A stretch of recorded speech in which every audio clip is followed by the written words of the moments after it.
Subscribe कीजिए the biology channel और bell icon को प्रेस कीजिए। रहमान रहीम, I am Saim from class inter biology. Today my topic is evidence from the vestigial organ.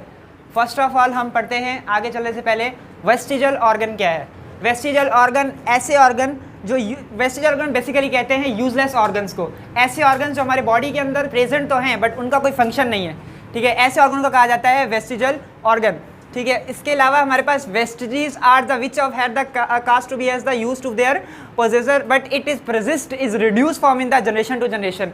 इस line की मीनिंग है कि ऐसे ऑर्गन जो हमारी बॉडी के अंदर प्रेजेंट तो हैं बट उनका कोई फंक्शन नहीं है बट वो प्रजिस्ट है, मतलब जनरेशन टू जनरेशन हमारी बॉडी के अंदर आते जाते हैं बट उनका कोई फंक्शन नहीं है, फंक्शनलेस ये ऑर्गन्स है। That organs is called the vestigial organ. Example हमारे पास आ जाती है वेल एंड स्नेक।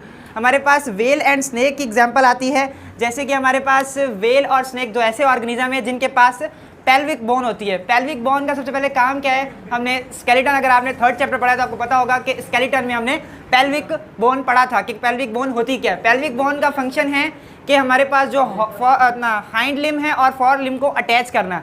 ठीक है, बट वेल एंड स्नेक दो ऐसे ऑर्गेनिज्म हैं और दो ऐसे ऑर्गेनिज्म है जिनके पास हमारे पास हाइंड लिम होता ही नहीं है, तो फिर वो कैसे किसको अटैच करते हैं। ठीक है, तो इसके अंदर जो हमारे पास जो पेल्विक बॉन्ड है वो हमारे पास आता है वेस्टिजल ऑर्गन का काम करती है, जिसका कोई फंक्शन नहीं है क्योंकि हाइंड लिम नहीं है और इसका फंक्शन होता ही क्या है, हाइंड लिम को फॉर लिम के साथ अटैच करना। नेक्स्ट आ जाता है विंग्स ऑफ कीवी।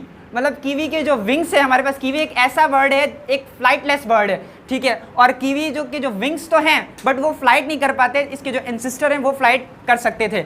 और कीवी के साथ ऑस्ट्रिच भी एक ऐसा ही ऑर्गेनिज्म है जिसके पास विंग्स है बट फ्लाइटलेस है। इसके बाद है bones of the foot of horse. Horse की जो फुट है उसके पास जो बोन्स है हमारे पास, अब कहते हैं आज जो हमारे पास प्रेजेंट में जो हॉर्स हैं उनके पास जो उसकी बोन्स है वो फ्यूज़ हुई हैं, मीन्स के हमारे पास कहा जाता है कि रिड्यूस होगी इनकी बोन्स। ठीक है, इसके अलावा हमारे पास ह्यूमन की अगर बात करें, ह्यूमन में वेस्टिजल ऑर्गन कौन से हैं, एक कॉक्सिस हमारे पास कहा जाता है, एक टेल की जो बोन है, जो हमारे पास जो एंसेस्टर थे जिनके पास टेल होती थी उनके पास ये जो 4 बोन्स हमारे पास जो है टेल की बोन होती थी, जो आज जो हमारे पास प्रेजेंट में जो ऑर्गेनिज्म है इनके पास टेल नहीं है। ठीक है, बट उनके पास ये जो कॉक्सिस जो बोन है 4, ये मतलब फ्यूज फॉर्म में हमारी हिप में मौजूद हैं, तो ये वेस्टिजल ऑर्गन है किस्म का, इसका फंक्शन कोई नहीं है। इसके बाद आ जाता है वर्मीफॉर्म अपेंडिक्स इन मैन। अब वर्मीफॉर्म अपेंडिक्स क्या है, सबसे पहले हम पढ़ते हैं हमारे पास जो लार्ज इंटेस्टाइन है, हमारे पास लार्ज इंटेस्टाइन का जो फर्स्ट जो हमारे पास पार्ट है इसको कहा जाता है हमारे पास सीजम। ठीक है, इसको कहा जाता है सीजम। सीजम के आगे हमारे पास जो है एक ट्यूब लाइक शॉर्ट हमारे पास प्रोजेक्शन है जिसको कहा जाता है हमारे पास वेरिफॉर्म्स अपेंडिक्स। ठीक है, अब हमारे पास जो इसके जो दूसरे ऑर्गेनिजम्स हैं, जो हमारे पास जो दूसरे ऑर्गेनिज्म है उनका यहाँ पर काम क्या होता है कि वो हमारे पास डाइजेशन करते हैं सेलुलोज की, बट हमारे अंदर जो है डाइजेशन नहीं होती। ठीक है, और सेलुलोज की जो डाइजेशन इसमें होती है सेलुलेज एंजाइम के थ्रू, बट हमारी बॉडी के अंदर सेलुलोज की डाइजेशन होती नहीं है, तो हमारे पास ये जो वेरिफॉर्म अपेंडिक्स है ह्यूमन के अंदर ये एक वेस्टिजल ऑर्गन का काम करती है।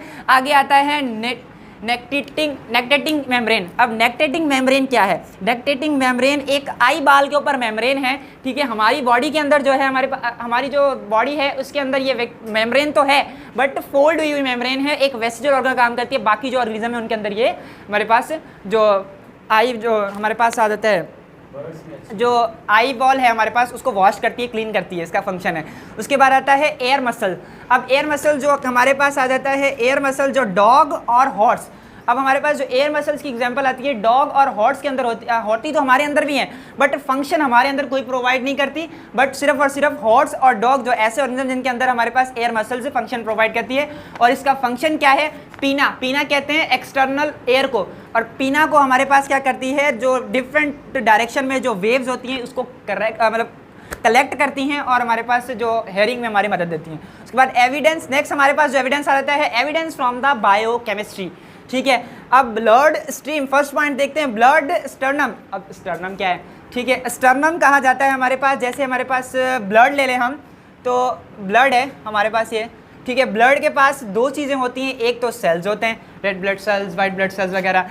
ठीक है, अब सेल्स के अलावा दूसरी चीज़ हमारे पास क्या होती है, हमारे पास प्लाज्मा होती है। जब हम किसी भी ब्लड के अंदर से सेल्स रिमूव कर दें, ठीक है, जब इसके अंदर हम सेल्स ग्रेनुलर पार्ट रिमूव कर देंगे, बाकी ये जो लिक्विड पार्ट बचेगा प्लाज्मा, ठीक है, ये प्लाज्मा के अंदर क्या होते हैं, डिफरेंट टाइप के प्रोटीन होते हैं, ठीक है। अब इस प्रोटीन लाइक मतलब प्रोटीन स्ट्रक्चर को कहा जाता है हमारे पास सीरम, ठीक है। सीरम हमारे पास है, blood serum contain the certain specific, वही बात मैंने कही है कि ब्लड सीरम के पास स्पेसिफिक प्रोटीन्स होती हैं विच determine the antigen and antibodies reactions, means के कौन सा रिएक्शन करना है कौन सा नहीं करना है, इसकी जो डिटर्मिनेशन है, इसकी जो डिसीजन है वो कौन करता है, हमारे पास ब्लड सीरम करता है, ठीक है। जैसे हमारे पास कौन सा ब्लड ग्रुप है हमने अपने एक्सेप्ट करना है, कौन सा नहीं करना है, वो हमारे पास कौन देता है, हमें जो डिसीजन करता है वो कौन करता है, ब्लड सीरम करता है, ठीक है। आगे हम करते हैं एग्जांपल देखते हैं, test of the blood serum has show in the protein relationship. अब हम ब्लड सीरम की टेस्ट करते हैं, जब हम टेस्ट करें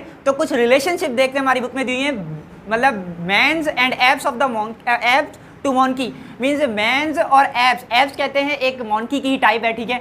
ये दोनों हमारे पास, और इनकी जो रियल जो मॉन्की है, ठीक है, इनके जो ब्लड सीरम है वो एक जैसे हैं, ठीक है। इसके बाद हमारे पास है कार्निवोरस जो एनिमल्स हैं, कार्निवोरस एनिमल्स है, जैसे कैट्स हैं, डॉग हैं, बेयर्स हैं, ठीक है, इनके जो आपस में सीरम है ये भी हमारे पास क्या है, सारे के सारे एक जैसे ही हैं। उसके अलावा आता है हर्बीवोरस एनिमल्स, हर्बीवोरस काओ, गोट, शेप, डेयर, इनके पास भी हमारे पास जो इनके जो ब्लड सीरम है एक जैसी हैं। पूरी इसकी एविडेंस का मतलब ये है कि हमारे पास जो ब्लड सीरम है इन ऑर्गेनिजम्स का जो एग्जांपल्स दी हुई हैं हमारे पास, इनका ब्लड सीरम हमारे पास क्या करता है, रिसेम्बलेंस करता है म्यूचुअली, ठीक है, म्यूचुअली रिसेम्बलेंस करता है। इसके बाद हमारे पास थर्ड आ जाता है point, evidence from the domestication, ठीक है। डोमेस्टिकेशन हमारे पास आ गया था, artificial selection is breeding provide the evidence from the evolution, ठीक है। अब हमारे पास सबसे पहला वर्ड हमारे पास आ जाता है इवोल्यूशन, क्या है, एविडेंस फ्रॉम द डोमेस्टिकेशन, ठीक है। ये एविडेंस क्या है, कहता है कि artificial selection is breeding provide the evidence from the evolution, ठीक है। जो हमारे पास जो डिफरेंट ऑर्गेनिजम्स हैं, डिफरेंट ऑर्गेनिज्म को अगर हम दो ऑर्गेनिज्म लें, उनको आपस में क्रॉस कराएं, उसके बाद क्रॉस करने से जो न्यू ऑर्गेनिज्म हमारे पास बनता है, या तो वो सर्वाइव करेगा अगर उनके अंदर जो है बेटर अडाप्टेशंस हों, ठीक है, वेरिएशंस हों, तो वो कर लेगा क्या, हमारे पास सर्वाइव कर देगा, वरना वो क्या हो जाएगा, डिस्ट्रॉय हो जाएगा, वेनिश हो जाएगा। उसके बाद में आते हैं एग्जाम्पल, इसमें आ जाती है एविडेंस की कि डोमेस्टिक डॉग्स एंड पेंगुइन्स इसकी एग्जाम्पल्स हैं, ठीक है, डॉग्स एंड पेंगुइन्स। इसके अलावा हमारे पास आ जाता है evidence from the comparative embryology. सबसे पहले हम पढ़ते हैं आगे जाने से पहले कि एम्ब्रियोलॉजी क्या है। एम्ब्रियोलॉजी कहते हैं study of development is called the embryology, ठीक है। अब डेवलपमेंट क्या है, डेवलपमेंट कहते हैं हमारे पास जायगोट से लेकर हमारे पास जो एडल्ट हमारे पास जो ऑर्गेनिज्म बनता है, इस पीरियड को कहा जाता है हमारे पास जो डेवलपमेंट, और डेवलपमेंट की इसी स्टडी को कहा जाता है हमारे पास एम्ब्रियोलॉजी, ठीक है। आगे देखते हैं हम point, embryological study show the similarities between widely separate animals and group through the such animals have markedly different adult form and functions. उसके बाद कह रहा है कि जो एक ऑर्गेनिज्म जैसे एनिमल्स हैं, उनके जो जितने भी जिनके एंसेस्टर सेम है, ठीक है, उनकी जो स्टार्टिंग पॉइंट है, एम्ब्रियोलॉजी का जो स्टार्टिंग पॉइंट है वो सबके अंदर एक जैसा ही होगा, ठीक है। इसके अलावा हमारे पास आहिस्ता आहिस्ता उनमें वेरिएशन आएंगी। तो एक जैसा होने का मकसद क्या है हमारे पास, कि उनके अंदर जो उनके एंसेस्टर है, ओरिजिन है, वो हमारे पास सबका एक कॉमन है। जैसे एग्जाम्पल दी है हमारे पास स्क्रीन में है कि फिश की फिगर है, सेलिमेंडर की है, एंड टोस्टियोस, इस मतलब ये है क्या, एक रेप्टाइल्स है, एक रेप्टाइल की टाइप है tortoise, and birds, man, monkey and हमारे पास आता है मैन, ठीक है। इनकी फिगर से हमें पता चलता है कि इसके जो स्टार्टिंग पॉइंट है, जो स्टार्टिंग एम्ब्रियोलॉजिकल की जो स्ट्रक्चर्स हैं वो सबके अंदर सेम है, ठीक है। इनके अंदर हमारे पास पाए जाते हैं गिल स्लिट, जैसे कि कल के लेक्चर में हमारे भाई ने बताया होगा गिल स्लिट के बारे में। गिल स्लिट हमारे पास गैसेस एक्सचेंज का फंक्शन करती हैं, ठीक है, और ये जो एम्ब्रियोनिक स्टेज में सब में ही होंगी, ठीक है, ये जो हमारे पास एम्ब्रियोनिक स्टेज में सब में ही होंगी, ठीक है। लेकिन जब इसमें मतलब पिक्चर्स की तरफ देखें अगर, तो इनके अंदर जो ओरिजिन है वो सबका सेम है। क्यों सेम है, क्योंकि उनके अंदर जो स्टार्टिंग पॉइंट है उनका स्ट्रक्चर एक जैसा है। सबके अंदर कॉमन चीज़ हमें दिख रही होगी कि इनके अंदर हमारे पास स्प्लिट गिल्स हैं, ठीक है। स्प्लिट गिल्स का फंक्शन होता है गैसेज एक्सचेंज, ठीक है, गैसेज एक्सचेंज। अब जब उनके अंदर डेवलपमेंट होगी, अगर हम नेक्स्ट स्टेज में देखते हैं दूसरे नंबर वाली फिगर्स में देखते हैं जब, तो उसके अंदर हमारे पास ये जो गिल स्लिट हैं, वो हमारे पास जो एक्योटिक ऑर्गेनिज्म है वाटर वाले, वो अपने गिल स्लिट को चेंज कर लेंगे गिल्स में, ठीक है। और जो टेरिस्ट्रल होंगे, जैसे हमारे पास टोस्टियोस बर्ड्स, मोंकी एंड मैन वगैरह आ जाते हैं, ये हमारे पास लंग्स में चेंज हो जाएंगे, ठीक है। इसके अलावा हमारे पास अगर हम फिगर देखें तो थर्ड फिगर में हमारे पास आ जाता है ये, थर्ड फिगर में अगर हम डेवलपमेंटल स्टेज चेंज देखें तो इसके अंदर जो फिशेस बन जाती हैं, जैसे सेलिमेंडर है एंड फिशेस हैं, इनके जो शुरू वाले जो एंसेस्टर थे वो तो अलाइक थे, बट उनके अंदर आगे जो रीजन डेवलपमेंट हुई है वो डिफरेंट हो गई है, ठीक है।